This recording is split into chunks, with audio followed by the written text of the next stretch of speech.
Okay, boys and girls, Seraphim Pacifista. Wow, Oda, you are a son of a gun. So, this was introduced back in chapter 1059, Dr. Vegapunk's newest army created by the SSG.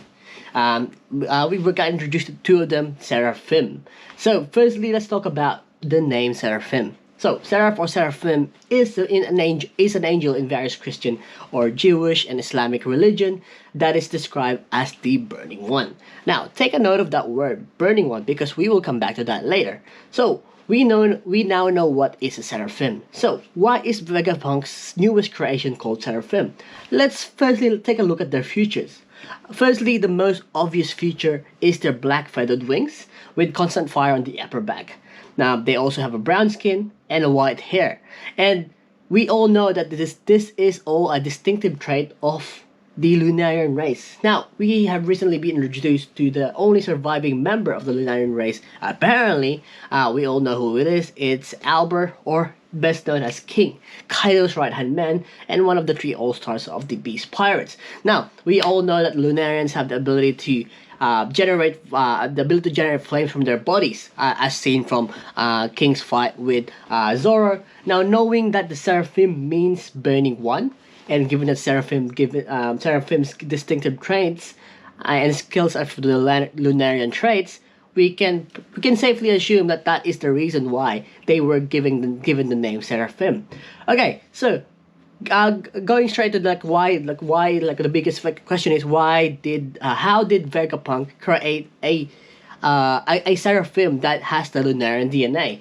Now, it was assumed that King was the only surviving member of the Lunarian race according to his backstory. So that's the biggest question. How did Vegapunk get himself a Lunarian DNA to create for his newest pacifista, the Seraphim?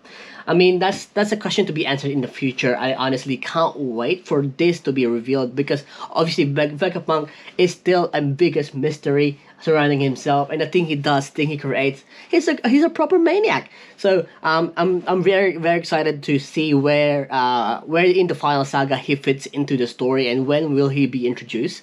Because I can't wait to see all his other creations. He introduced the other Seraphims that he created. Now, so why was Seraphim created? So the main plan was to specifically design as a replacement for the Seven Warlords of the Sea. That's right, the Shichibukai. So they are basically the pacifistas of the Seven Warlords of the Sea. So each unit was built as an image of one of them with the Lunarian traits of the DAA. So basically, they made a exact replica of each of Seraphims based on the Seven Warlords of the Sea. Now, I'm not sure which exactly Seven Warlords of the Sea, which saga or which part or who exactly from the Seven Warlords of the Sea they were based off, but one of the person that we knew about the existence of this project was Admiral Fujitora. So this project was firstly introduced back in chapter 905 during a conversation between Fujitora and Greenbull. Fujitora basically confirms here that Vegapunk created incredible things from his last visit, Fujitora's last visit to Vegapunk, and he literally says that Shichibukai, or the Seven Warlords of the Sea, are no longer needed. Now, this means that we can confirm that he knew about this project all along, or before even it was introduced, and before even the Seven Warlords of the Sea was abolished. This also was confirmed back in chapter 957 when during the conversation with Fujitora and Sakazuki. Fujitora basically confirms that that leave everything to the SSG and trust the SSG's creation. This was after the chapter 956 where the Shichibukai, or the Seven Warlords of the Sea, was officially abolished. Now, chapter 1059, we actually got a glimpse of the two Seraphims that they were that was introduced to this chapter. Well, it was a crazy introduction, because no one really expected this, because this was introduced back in 905, 957, and a lot of things has happened then with Wano, with the Reverie. So it kind of just blanked. This was I was shocked that there was a massive callback in those two chapters as well. So the two Seraphims that was introduced in chapter 1059 was a Seraphim resembling Boa Hancock and Mihawk himself.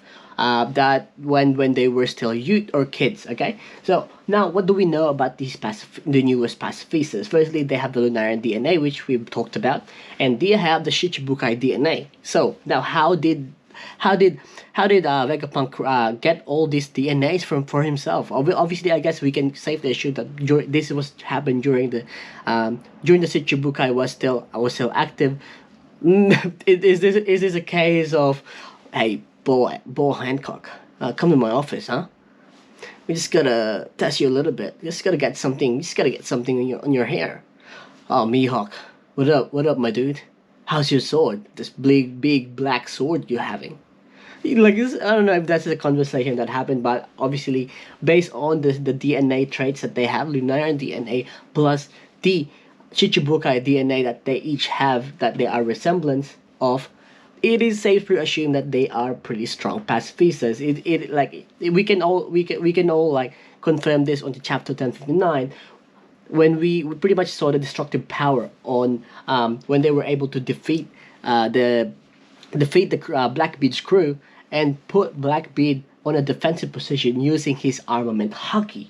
Now, if that doesn't show how powerful they are, now I'm not saying that they are really powerful, but it just shows that they are very destructive, and they are gonna be like an integral part moving forward into the final saga. And obviously, we'll still be getting introduced to more pacifistas. Now, it's they don't have the abilities of any of the Shichibukai, but they are cyborgs. They fire lasers. They're destructive. They can use swords. They can use weapons.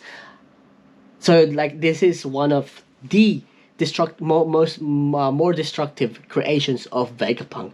Man, this is crazy. Like this chapter 1059 introduction of Seraphim is honestly insane, and apparently they didn't even leave a scratch. They didn't even have a scratch on them when they left Amazon Lily. Okay, so we can already confirm that they are gonna be destructive. Now, where will they fit in the story? How are they going to be impacting the final saga? We don't know yet, but I'm excited to know. I'm excited for the next chapter. I'm excited to meet Vegapunk. I'm excited to see the other creations, the other Seraphim moving forward. But for now, we're going to be ending it here, guys. Let me know what you guys think about the Seraphim. Did you guys like it? I'm excited. I'm excited to see more of them. Given that this was introduced, it's safe to assume that the Seraphim that Vegapunk will be introduced very, very soon. So I think that's already a given, since he's been the biggest mystery since the start of the series. Obviously with Kuma, the pacifistas, with the introduction of Smile, with Caesar, he is all related to them. Now, okay. Let me know in the comment section, guys. What do you guys think? Do you guys like the Seraphim? Do you think they were necessary?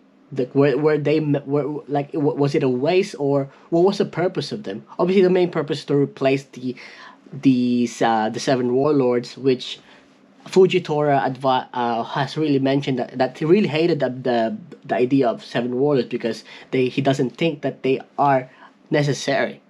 Now that obviously the Seraphim is introduced, they got abolished. Now, but I think I definitely do like the idea of introducing them.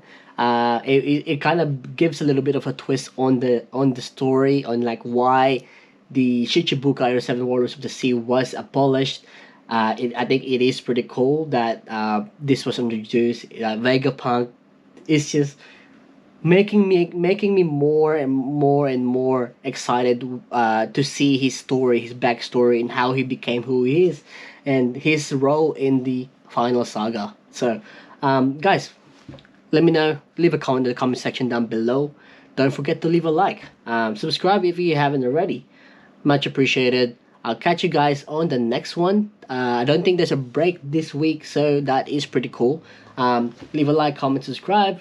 Do all that things, the random things. Catch you guys later. Peace. Johnny.